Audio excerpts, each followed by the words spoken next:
થોડાક દિવસ પહેલાં જૂનાગઢમાં એક મોટા સંત સાકેતવાસી થયા, જેનું દુઃખ આપણને સૌ કોઈને છે, કારણ કે આપણા સનાતન ધર્મમાં એક તપસ્વી અને મહાન સંતની ખોટ પડી છે.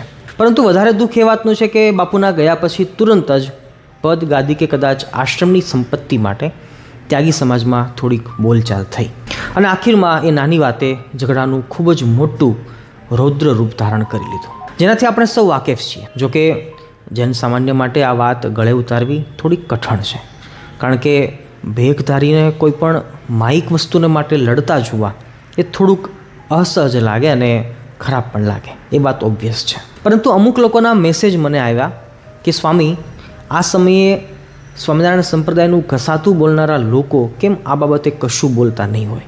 સ્વામિનારાયણ સંપ્રદાયને જ ટાર્ગેટ કરનારા લોકોને શું આ નહીં દેખાતું હોય? મેં એમને પણ કહ્યું કે મારું તો પર્સનલ એવું માનવું છે કે આવી ધાર્મિક બાબતમાં કોઈએ નેગેટિવ બોલવું જ ન જોઈએ અને ખરાબ બોલવાથી ક્યારેય પણ ફાયદો નથી થતો. અરે ભાઈ, આપણા જ ઘરમાં કંઈ અજુગતું થયું હોય તો શું તમે એને પીપળે ચડીને પુકારો છો? આપણા ધર્મનું નીચું દેખાશે એમાં આપણું જ પતન છે.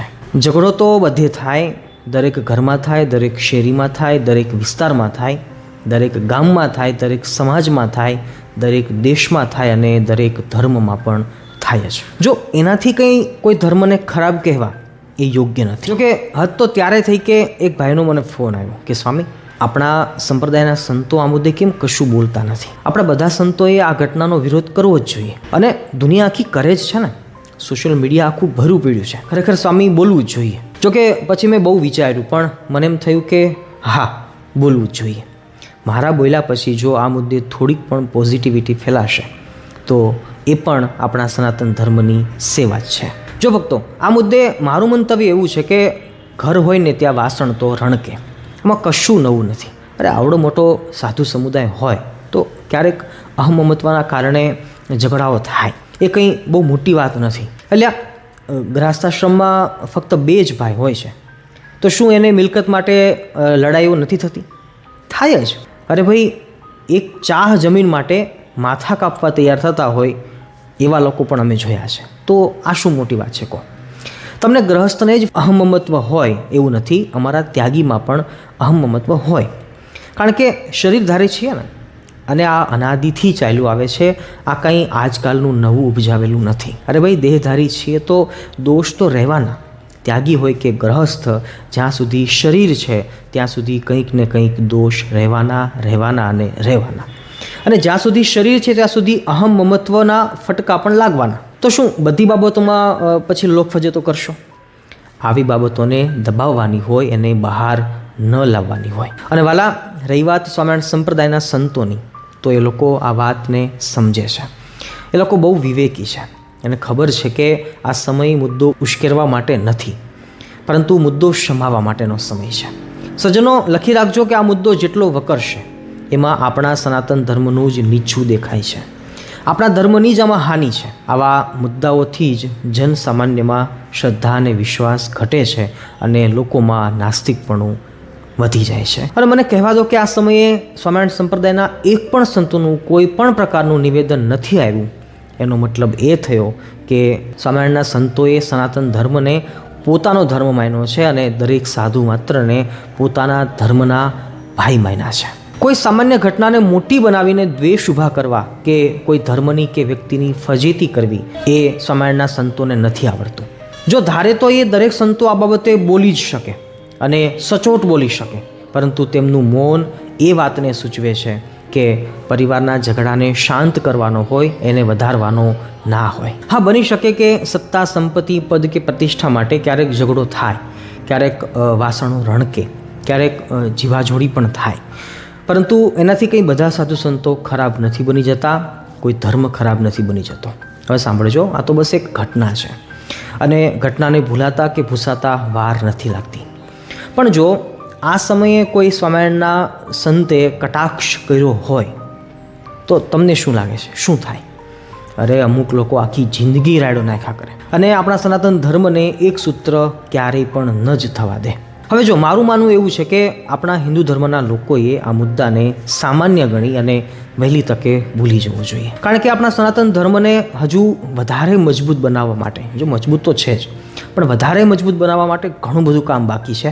આપણા ધર્મમાં વ્યસન, કુટેવ, અંધશ્રદ્ધા, ફેશન જેવી અનેક બદીઓ છે, ખામીઓ છે, જેના માટે લડવાની જરૂર છે. જાતપાતના નામે આજે પણ આપણા ધર્મના લોકોના મન જુદા જુદા છે, એને એક કરવાની જરૂર છે.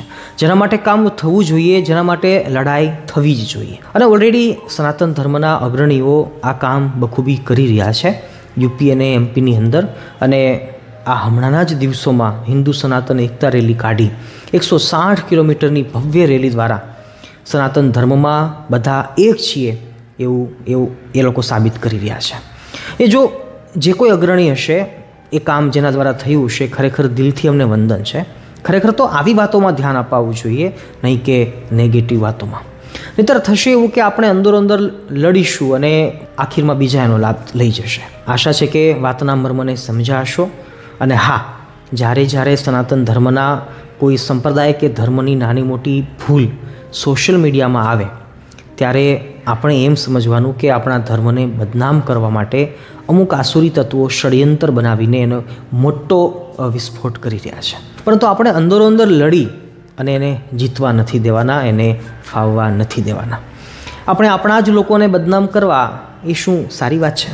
ના, નથી.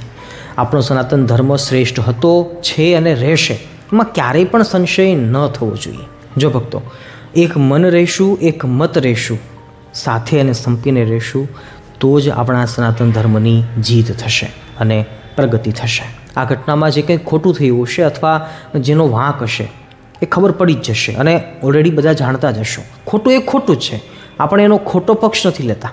એમાં સુધારો થવો જ જોઈએ અને એ થશે જ. એટલે એવું ન સમજતા કે સ્વામીએ કોઈકનો ખોટો પક્ષ લીધો. પરંતુ આ મુદ્દે અને સ્પેશિયલી આવા મુદ્દે મારું તો સદૈવને માટે એક જ વાક્ય રહ્યું છે, મંતવ્ય રહ્યું છે.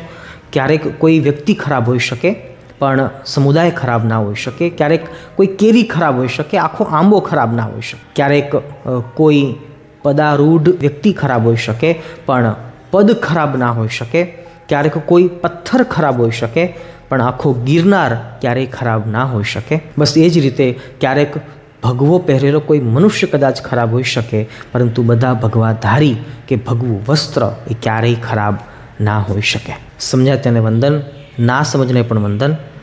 જય સનાતન ધર્મ, જય જય સનાતન ધર્મ.